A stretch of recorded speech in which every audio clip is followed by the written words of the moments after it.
Achieving optimal results involves selecting the right size and type of pad for your specific job. Trust us, using multiple pads for a single car is crucial. However, using multiple pads means facing the inevitable task of cleaning them afterwards, which, let's face it, isn't the most enjoyable part of detailing.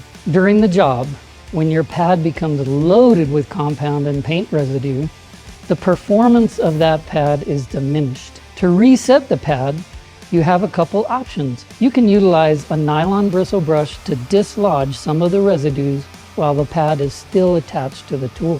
While not flawless, this method gets the job done if you don't have an air compressor on hand. Alternatively, if you do have access to an air compressor, use a blowgun to remove residues from the pad. Start from the center and work your way outwards towards the edge until the pad is completely clean. For stubborn residues, adding a bit of water to the surface before blowing it out can help loosen them up. Regardless of the method that you choose, we recommend cleaning the pad at least once per panel. Remember, the cleaner the pad, the better it performs. Also, don't forget to rotate your pads throughout the job to manage heat.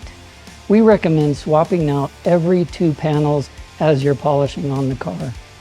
Now, after the job is done, to maintain durability of the pad, immediately place a used pad in a bucket of water to prevent it from drying out. Once you've completed your work for the day, it's time for a machine wash. Use a dye-free, perfume-free detergent along with a bit of white vinegar to break up compound residues. Wash the pads on a low heat setting with an extra rinse if possible to ensure that all the residues are removed. You can either air dry them or tumble dry on low heat. Just avoid using dryer sheets. If you don't have access to a washing machine, hand washing is a viable alternative. Simply use mild soap, agitate in the sink, rinse it clean, and air dry.